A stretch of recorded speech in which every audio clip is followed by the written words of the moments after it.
السلام عليكم ورحمة الله وبركاته. موضوع النهاردة حلقة بعتذر فيها لكل اخواتي بره الموضوع بتاعنا خالص، بره التقديم.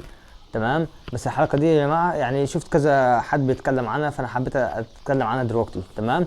الحلقة دي يا رجالة اللي هي عبارة عن نتيجة الشهادة الإعدادية، هل النتيجة ظهرت ولا لسه ما ظهرتش؟ تمام. بص يا غالي، نتيجة الشهادة الإعدادية ظهرت في محافظات وجه بحري، لكن محافظات وجه جبلي لسه ما ظهرتش. تمام.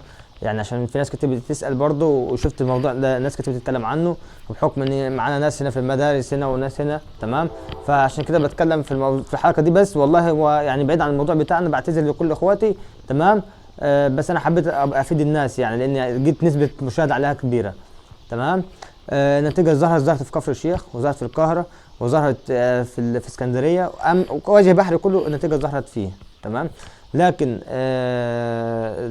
وجه الصعيد، وجه الجبلي ده لسه ما ظهرش فيه اي نتائج خاصة بالشهادة الإعدادية. تمام.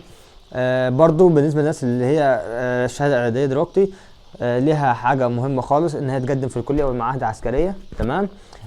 طبعا ليها ان هي تقدم في معهد ضباط الصف. تمام. فانا طبعا نزلت الفيديو ده برضو عشان الناس اللي حابه تقدم في معهد ضباط الصف بعد الشهاده الاعداديه. فطبعا بعد ما ربنا يكرمك ان شاء الله والنتيجه تظهر وجايب مجموع كويس، يكون المجموع بتاعك فوق ال 60%. تمام. ده بالنسبه للشهاده الاعداديه. طبعا تقدم فيه منين؟ من التجنيد بتاعك، اللي هو التجنيد انت تقدم فيه على الجيش. تمام. بس امتى التقديم بتاعك؟ بيبقى في شهر 4. يعني خلاص انت قدامك فتره قليله، ممكن 17/4 او 13/4 حاجه زي كده.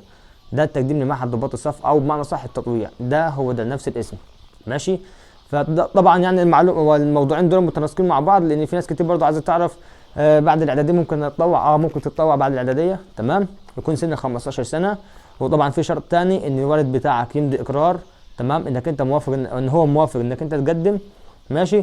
طبعا وانا هنزل لك كل حاجه بالتفصيل، بس مع الوقت يعني نسيب له حاجه دلوقتي وهتكلم عنها يعني لما التقديم يفتح. ماشي.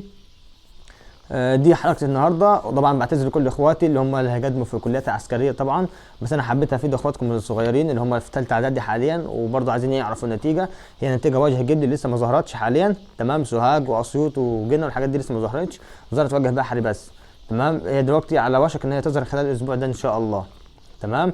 وزي ما قلت لك، لو حابب تقدم على اي كلية او عايز تقدم سوري على معهد ضباط الصف او تطوير، طبعا سيبني في كومنت السؤال بتاعك وانا هرد على كل الناس.